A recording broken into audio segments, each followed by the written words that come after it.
जय श्री कृष्णा। आप सभी का आपके अपने चैनल समृद्धि में स्वागत है। आज इस वीडियो में हम सुनेंगे पुरुषोत्तम मास महात्म्य कथा का अध्याय 26। अब उद्यापन के पीछे व्रत के नियम का त्याग कहते हैं। वाल्मीकि मुनि बोले, संपूर्ण पापों के नाश के लिए गरुड़ ध्वज भगवान की प्रसन्नता के लिए धारण किए व्रत नियम का विधि पूर्वक त्याग कहते हैं। हे राजन, नक्त व्रत करने वाला मनुष्य समाप्ति में ब्राह्मणों को भोजन करावे और बिना मांगे जो कुछ मिल जाए उसे खाकर रहने में सुवर्ण दान करना। अमावस्या में भोजन का नियम पालन करने वाला दक्षिणा के साथ गौदान देवे और जो आंवला जल से स्नान करता है वह दही अथवा दूध का दान देवे।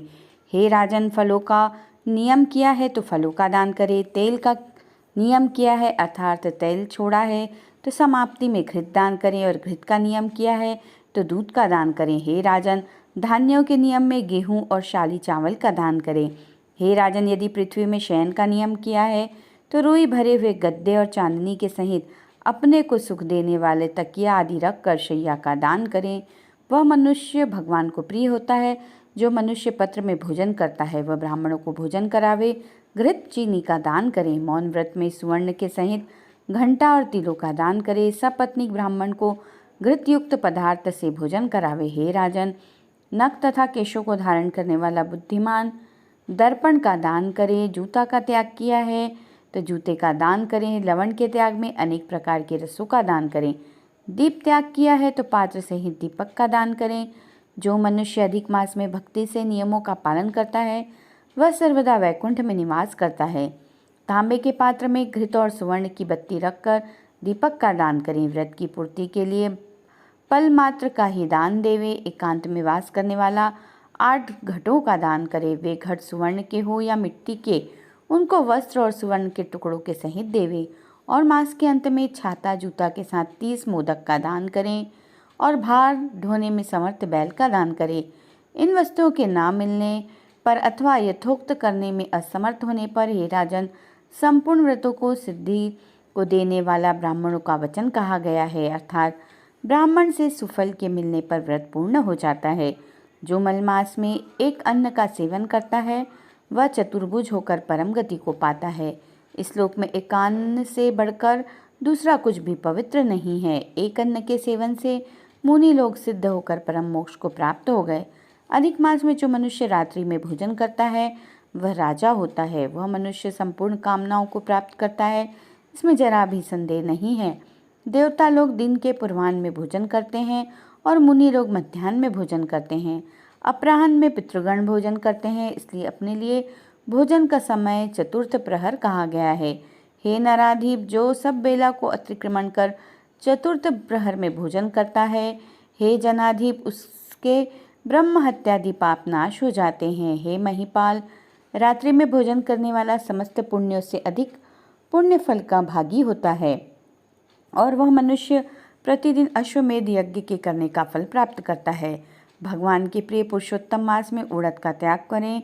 वह उड़द छोड़ने वाला समस्त पापों से मुक्त होकर विष्णु लोक को जाता है। जो पातकी ब्राह्मण होकर यंत्र पे तिल पेरता है, हे राजन, वह ब्राह्मण तिल की संख्या के अनुसार उतने वर्ष पर्यंत रौरव नरक में वास करता है, फिर चांडाल योनि में जाता है और कुष्ठ रोग से पीड़ित होता है। जो मनुष्य शुक्ल और कृष्ण पक्ष की एकादशी तिथि में उपवास करता है वह मनुष्य चतुर्भुज हो गरुड़ पर बैठकर वैकुंठ लोक को जाता है और वह देवताओं से पूजित तथा अप्सराओं से सेवित होता है। एकादशी व्रत करने वाला दशमी और द्वादशी के दिन एक बार भोजन करे। जो मनुष्य देव विष्णु भगवान के प्रत्यर्थ व्रत करता है वह मनुष्य स्वर्ग को जाता है। हे राजन, सर्वदा भक्ति से कुशा का मुट्ठा धारण करें, कुश मुट्ठी का त्याग न करें। जो मनुष्य कुशा से मल मूत्र कफ रुधिर को साफ करता है वह विष्ठा में कृमि योनि में जाकर वास करता है। कुशा अत्यंत पवित्र कहे गए हैं, बिना कुशा की क्रिया व्यर्थ कही गई है, क्योंकि कुशा के मूल भाग में ब्रह्मा और मध्य भाग में जनार्दन वास करते हैं। कुशा के अग्रभाग में महादेव वास करते हैं, इसलिए कुशा से मार्जन करें। शुद्र जमीन से कुशा को ना उखाड़े और कपिला गौ का दूध ना पीवे। हे भूपते, पलाश के पत्र में भोजन ना करें, प्रणव मंत्र का उच्चारण ना करें, यज्ञ का बचा हुआ अन्न ना भोजन करें, शुद्र कुशा के आसन पर ना बैठें, जनेऊ को धारण न करे और वैदिक क्रिया को न करे।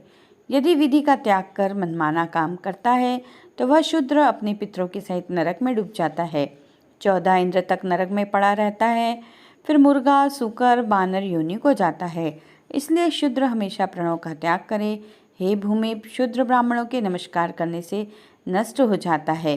हे महाराज, इतना करने से व्रत परिपूर्ण कहा है, अथवा ब्राह्मणों को दक्षिणा न देने से मनुष्य नरक के भागी होते हैं। व्रत में विघ्न होने से अंधा और कोढ़ी होता है। हे भूप, मनुष्यों में श्रेष्ठ मनुष्य पृथ्वी के देवता ब्राह्मणों के वचन से स्वर्ग को जाते हैं। हे भूप, इसलिए कल्याण को चाहने वाला विद्वान मनुष्य उन ब्राह्मणों के वचनों का उल्लंघन ना करे।